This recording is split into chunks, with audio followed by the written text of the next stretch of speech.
what I'd like to do is go into a little bit more explanation about these pure realms. And it is that ultimately there are not all these different pure realms. Ultimately, they're not two.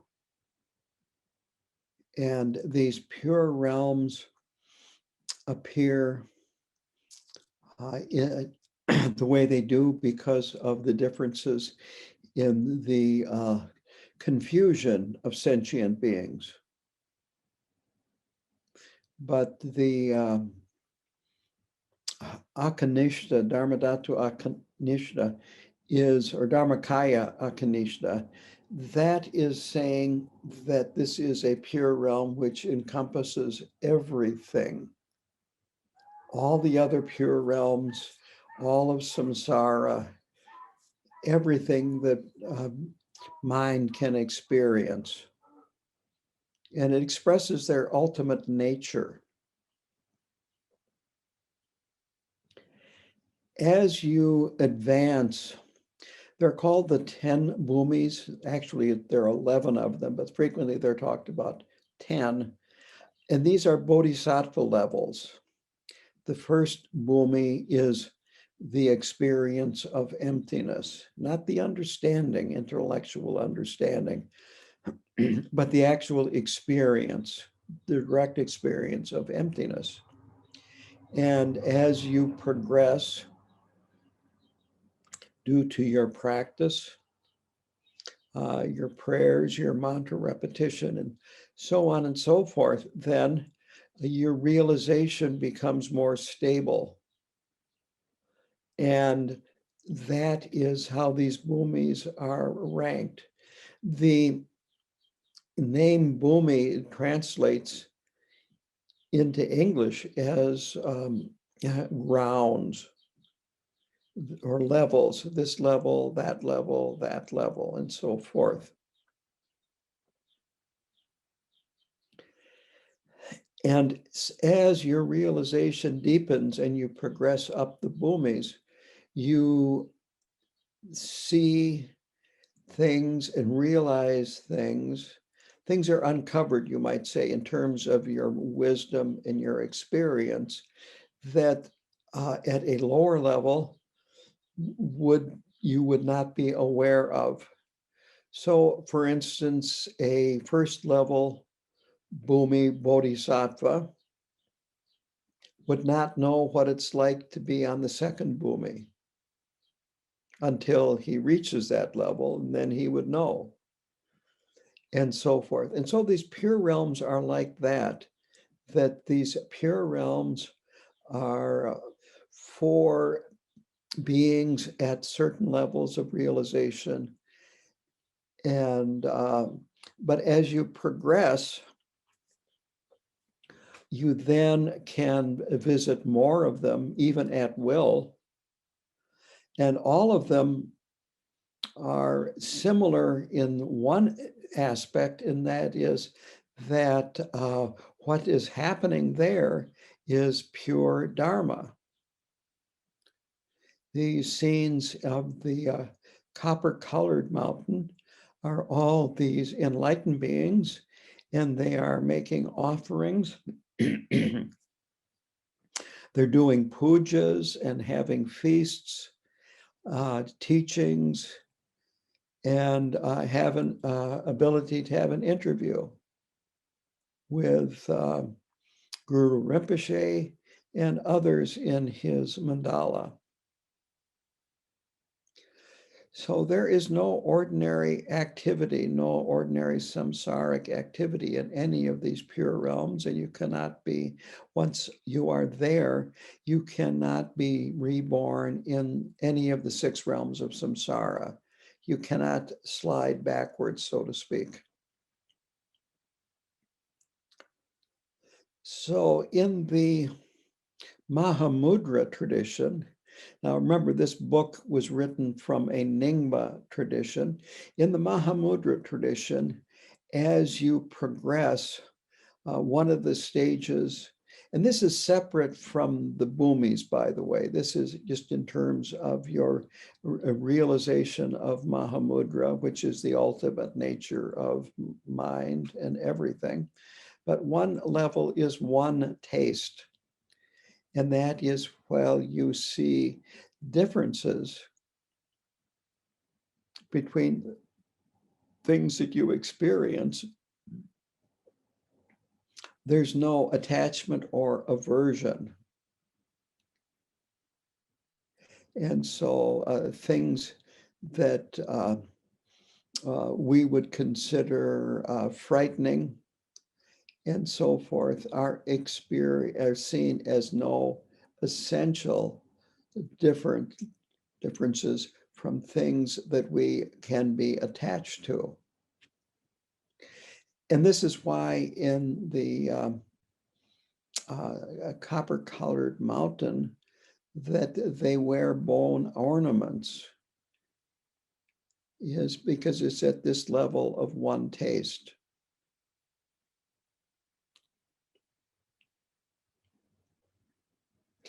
And these different pure realms can be ranked according to the level of realization necessary to be reborn there also.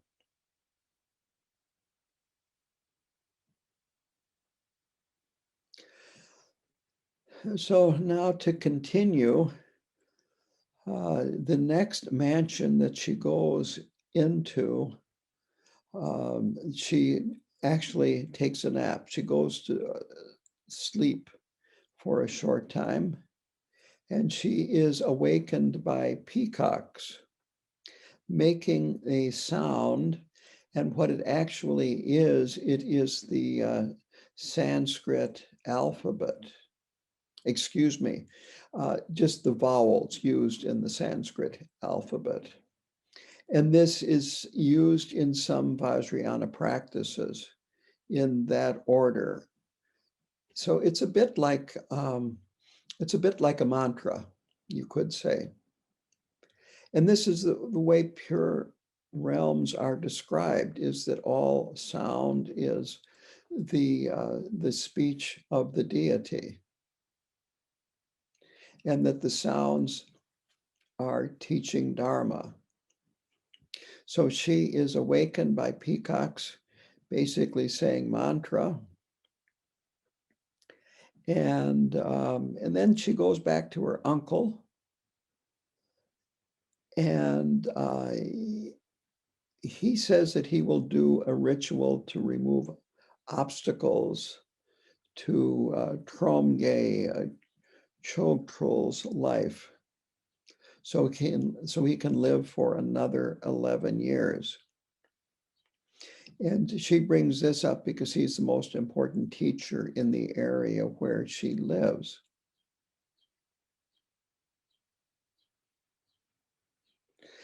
And she goes to her uncle, Kakyo Wangpo, and asks him, when are you going to return to Tibet? Because he has died and now he is here. And he says, first I shall go to this pure realm of the charnel ground of erupting volcanoes. And again, this is a pure realm, but it is for people with beings of a very, very high level of realization. And again, it has to do with this one taste, that here, to ordinary beings, this would seem very frightening, a charnel ground and erupting volcanoes and so forth. But to these very highly realized beings, it's not frightening.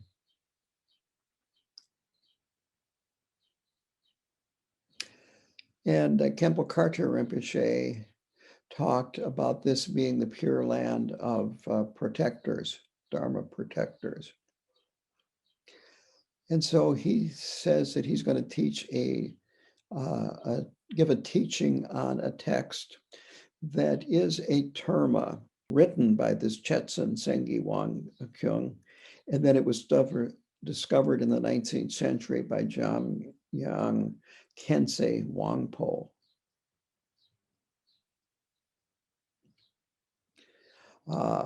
Now this, the author who lived in the 11th and 12th century, Chetsun Senge Wang Kyung, that when he died, he demonstrated the rainbow body again, which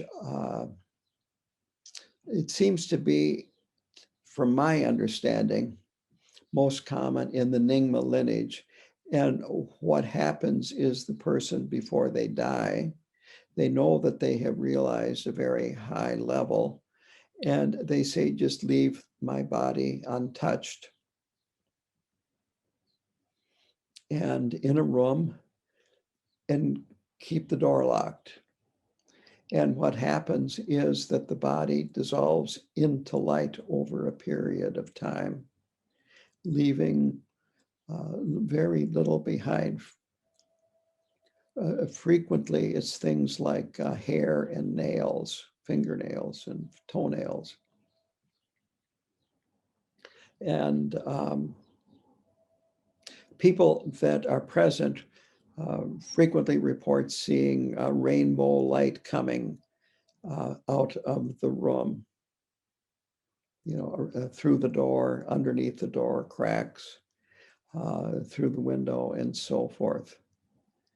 So this is an indication of a very high level of realization, and it is a terma that this man hid and then discovered in the 19th century that he's going to go and teach in this charnel ground of erupting volcanoes.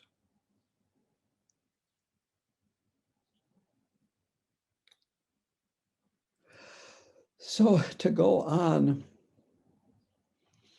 she meets a number of other people, and she can name them, or they tell her their names. And she doesn't want to leave, but she knows she has no power to stay, and that it's also dangerous for her to delay returning to her body because she might not be able to re-enter her body. So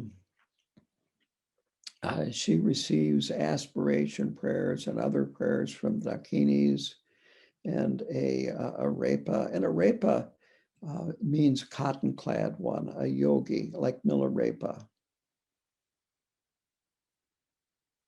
And some of these prayers we're familiar with, like the four immeasurables, which is may all sentient beings have happiness in the root of happiness. May all sentient beings be free of suffering in the root of suffering. May all sentient beings have the highest bliss, and may all sentient beings rest in equanimity.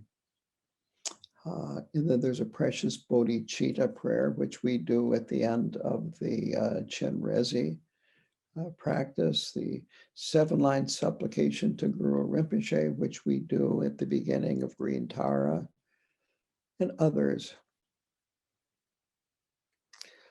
And then everybody is in tears, her and the Dakinis.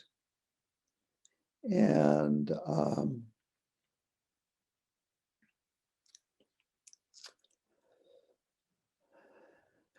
I guess I want to I have in my notes here about the reference to the Dakini that gave her rice to protect her from crocodiles and vicious snakes. And what this is referring to is that on her way leaving this Pure Land, she could run into some gatekeepers that are wrathful, and there would be these crocodiles and vicious snakes. And she didn't, but the rice was given to her so that she could offer it to them and avert any problems. Her, she meets Yeshe Sogyal one last time, And again, Yeshe Sogyal was the Tibetan consort of Guru Rinpoche, and she gives her instructions to come for feasts on the 10th, 15th, 25th Tibetan day each month, as well as the new moon. These are important in the Dharmic calendar, days to practice, that your practice on those days is more powerful, creates more merit, and so forth. And again, a feast, Ganachakra is the Sanskrit name. The Tibetan name is Sok, T-S-O-K, and what that means is assortment. So these feasts are not like a banquet where you sit down and just eat large quantities of really delicious food. It's more symbolic, and that's where the assortment comes in. When they do feasts at KTD, they will be an assortment of food that is easy to pass out and eat. And you are sitting on your cushion when you eat at the feast.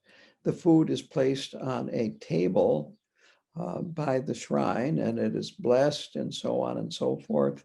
There will be a torma, which is made out of, in Tibet at that time, it would be made out of barley flour, and they would have various things in it. And it would be, you might say the recipe would make it usually taste quite good. It was intended not as an offering to the deity that you're practicing, but an offering to the participants. Some would be offered to the main lama attending, and the other lamas that are attending, they would be offered to them first, or they would have their own individual tormas. But then the large torma would be cut up into parts and then shared by everybody. And other foods at a sok at KTD would include things like fresh or dried fruit.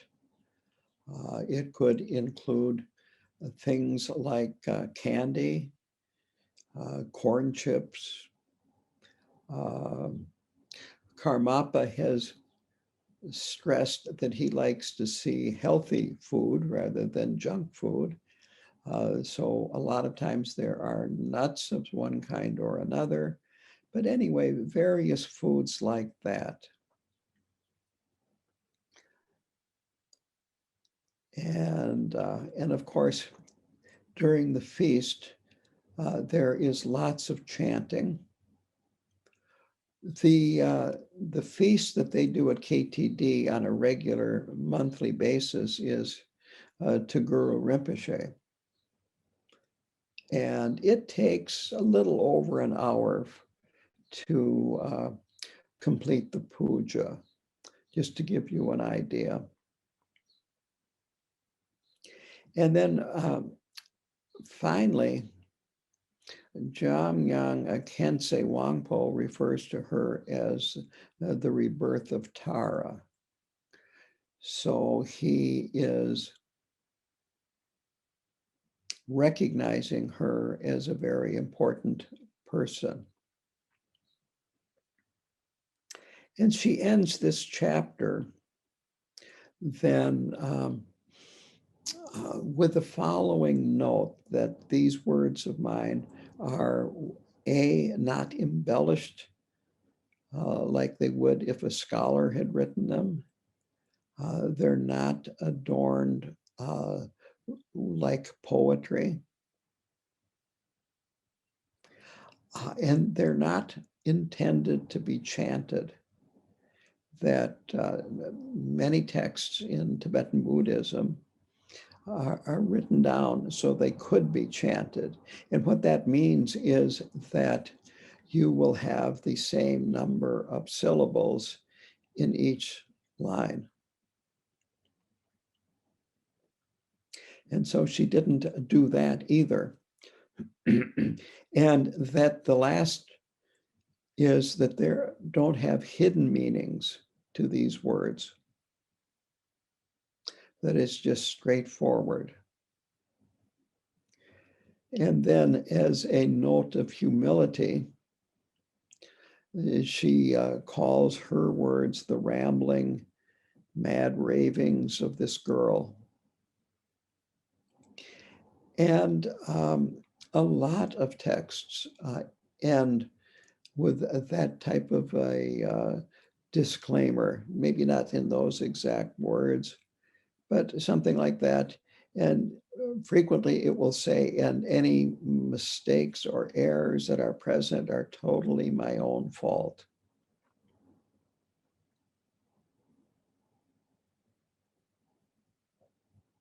And I have no doubt that she added this because this is the way she felt, not because this is the tradition. I remember time and time again, Khenpo Karta Rinpoche beginning a teaching, let's say a teaching on Mahamudra, and he would say, well, I really have no understanding of Mahamudra, but when Karmapa, meaning the 16th Karmapa, sent me to this country to teach, he told me to teach Mahamudra, and so I have to teach it. And then, of course, he would spend an hour and a half giving absolutely beautiful, fantastic teachings about Mahamudra that showed that he understood, had a very good understanding of Mahamudra. And finally, that these words that she spoke were written down by a scribe as she spoke them. And what would be done nowadays would be, it would be recorded and then transcribed at a later date. But this is, you could say, instantaneous transcribing. So that's how she ends that chapter. Now the next chapter is Reflections in the Crystal Mirror, the 6 Impure Realms.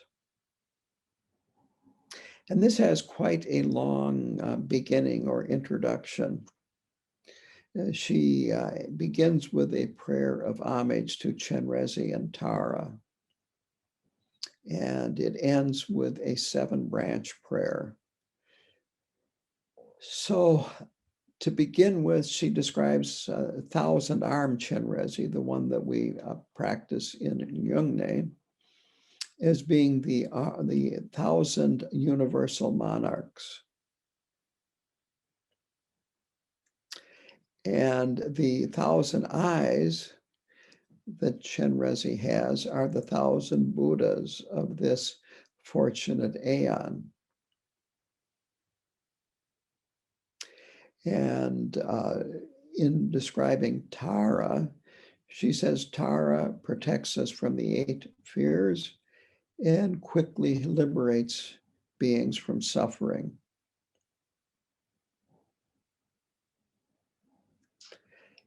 And in saying, there's a list of 8 fears, but basically this is just saying she protects from fear. And these 3, green and white Tara and Chenrezig, are the essence of all Buddhas. They are all totally realized Buddhas, but they manifest as bodhisattvas in these forms.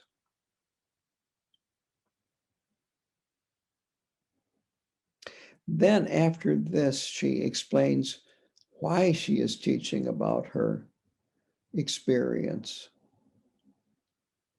And she explains it by saying others have been encouraging her and urging her to do this, that it would be of great benefit for her to relate what her experience was.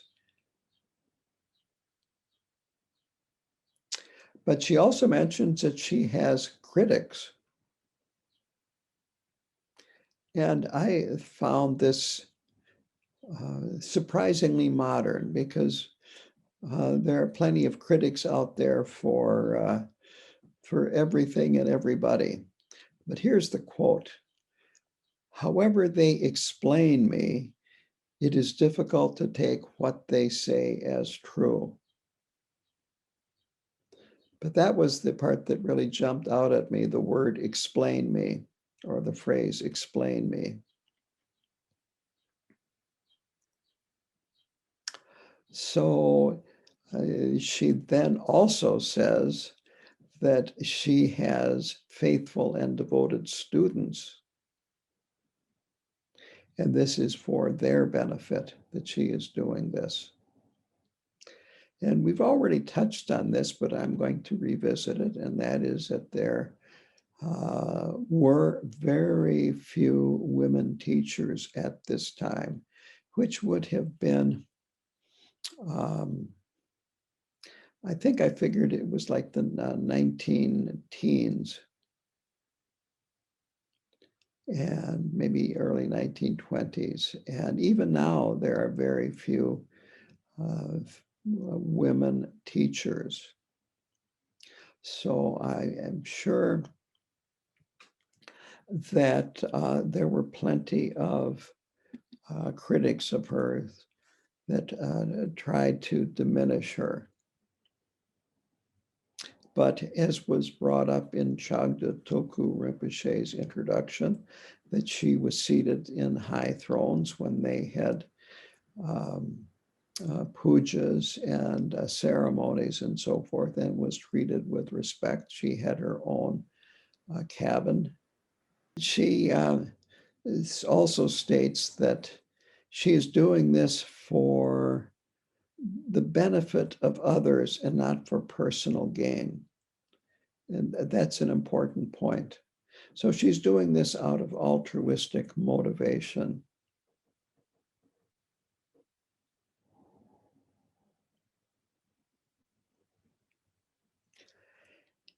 And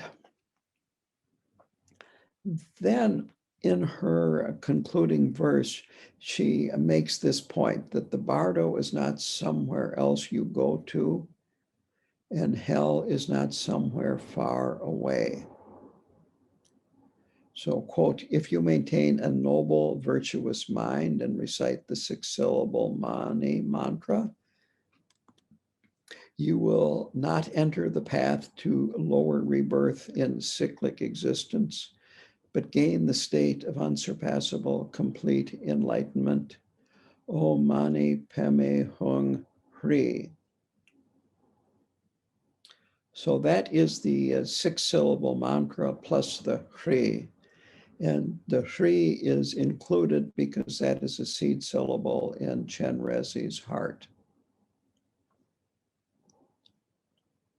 And in this chapter, she says this mantra frequently, either because of the suffering of a particular being or a group of beings that she is experiencing, or she uses it to end a particular scene or section.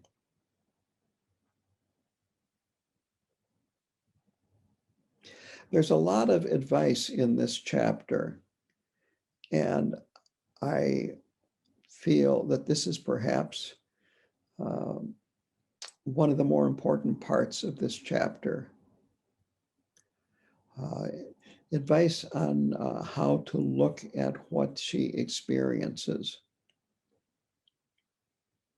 So she then supplicates the 3 jewels, the Buddha, Dharma, and the Sangha, the Guru.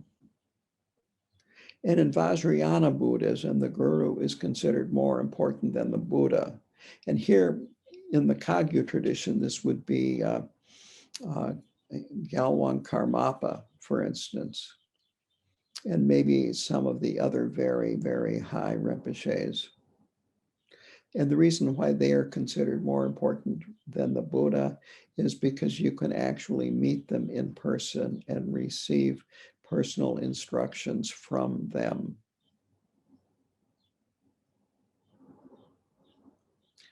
And after that, then she supplicates Chenrezig, white and green Tara, and goes to them for refuge.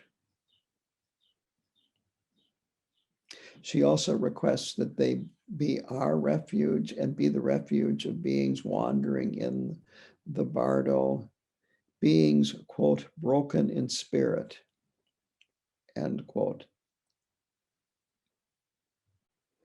The first being that she meets is a woman in ordinary form who is an incarnation of Vajra Varahi, Vajra Yogini. And she and White Tara, quote, manifested in seemingly ordinary form. And in a way, this is not unusual that Vajrayogini and these other highly realized deities can manifest in an ordinary form. She said that this woman was a daughter of an important governmental family in Lhasa. And what she was doing was leading beings out of the lower realms. And that she, Dawa Drolma, had a karmic connection to her. She said she was leading 100 million beings to Guru Rinpoche's pure realm.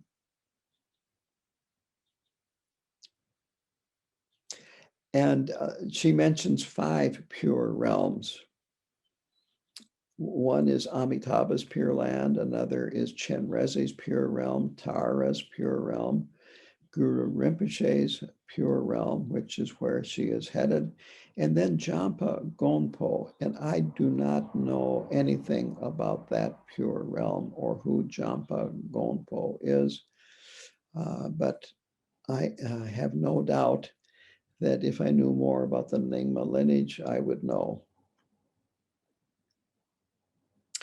And so with this manifestation of Vajra Yogini in ordinary form, in front of her, this Vajra Yogini starts talking about how she's going to be having trouble, that is Dawa Drolma, because of her female body. The people aren't going to believe her, and on and on and on and on. Tara, on the other hand, comes back and defends her and says that when she returns to the human realm, she can teach about making moral choices. She can turn the minds of beings.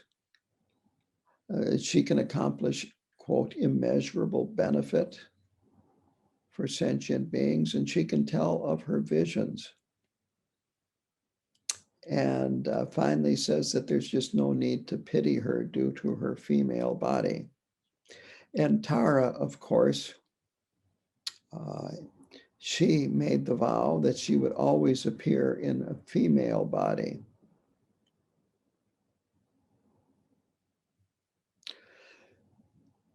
So, as I said before, this part of the chapter really gives us instructions on how to use what comes next. So she comes to the entrance to the bardo, and there is a lama there who came purposely to teach the Dharma to bardo beings. And she describes the scene as being full of countless beings experiencing. It was lambs and ewes is the phrase she used. In the footnote, it described just a scene of chaos and pain. absolute chaos and absolute pain. And so what's happening is that beings are seeing their confused appearances that arise from their karma and experiencing it as real and solid.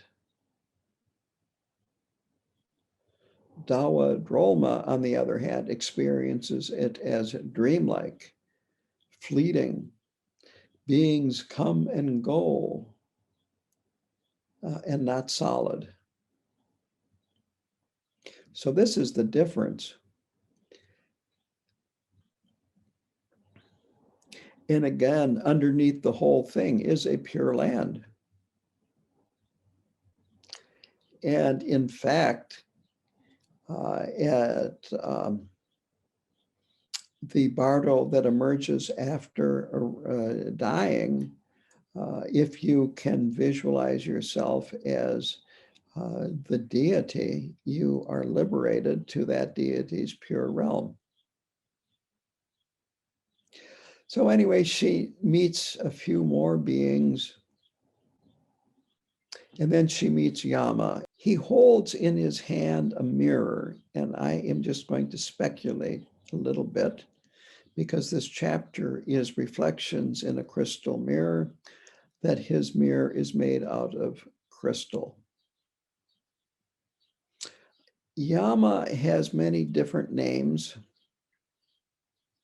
Another name is Dharma Raja, and that means king of Dharma. Raja is king. Dharma is the really the whole of Buddhism. Lord of death, king of destiny. And in this form of him, he is terrifying, wrathful, fierce. He has a crown of 5 skulls. In his right hand, he's got the board of fate. And on that, he makes marks which indicate where you are going to go. In his left hand, he holds the mirror of karma. Now, to the best of my knowledge, this description does not come from the Tibetan Book of the Dead. I'm not sure what this source is, but I don't believe it comes there. And I am going to show you do a little screen sharing here.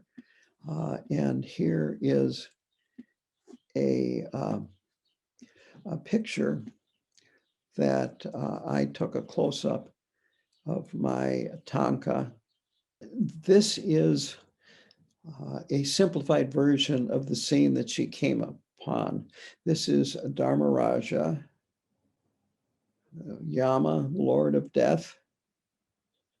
And here are some of his minions. Here are beings being dragged away, judged, and so forth. So this is the scene that she comes across. And so to go into this in more detail,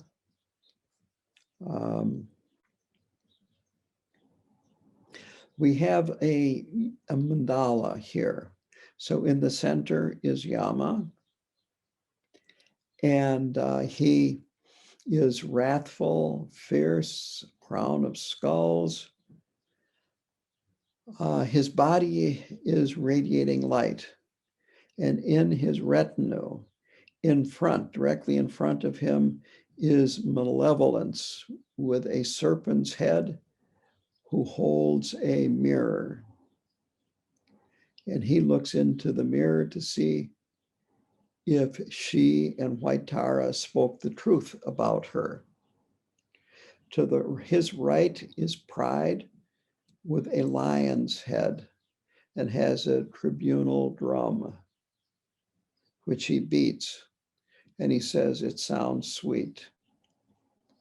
Behind is destiny with a monkey's head and a balance. And then left is Awa with an ox head. and has scrolls. And then surrounding him are millions of minions. And there also is a white child and a black child. And these children are your karma. I look at this as a bit like being in court, and you've got a defense lawyer, which is the white child, and you've got a prosecutor who is the black child. Now, again, I've never heard Khenpo Karta Rinpoche talk about this. He's given plenty of teachings about the Bardo and the Tibetan Book of the Dead. But the point is that a Buddha would see this as a pure realm, but also know how confused beings perceive it. And what she is seeing is her own mind. And so this is how an enlightened being would see this. Yama, with the recognition of your own mind, would be, in the Nyingma tradition, Dharmakaya Samattabhadra. In the Kagyu tradition, this would be Vajradhara, primordial mind.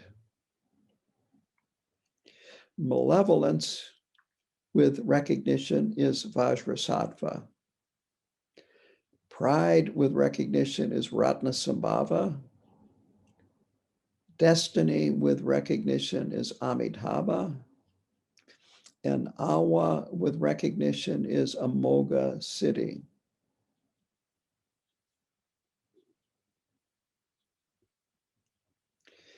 And after Tara speaks, and these minions speak about her, his advice is, quote, confess your harmful acts and take care to be as virtuous as you can. Encourage all to practice virtue. So this is really a very important part of this scene, and that is the importance of confession. No matter what you have done, if you confess it, it can be purified. Milarepa killed 35 people, and he became one of the Kagyu forefathers because he purified, he confessed everything and he purified it. So avoid reading these things about what all these beings did that led them to be reborn in hell.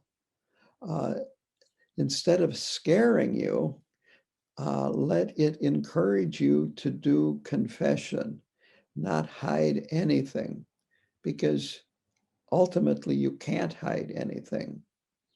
So confess. And this is one reason why I like to do Nyungnes, because I too have a lot to confess. And Nyungnes are a very strong purification practice. And they're mentioned a number of times here in this book, in this chapter specifically. So confess your harmful actions, do the necessary purification practices, and encourage others to practice virtue.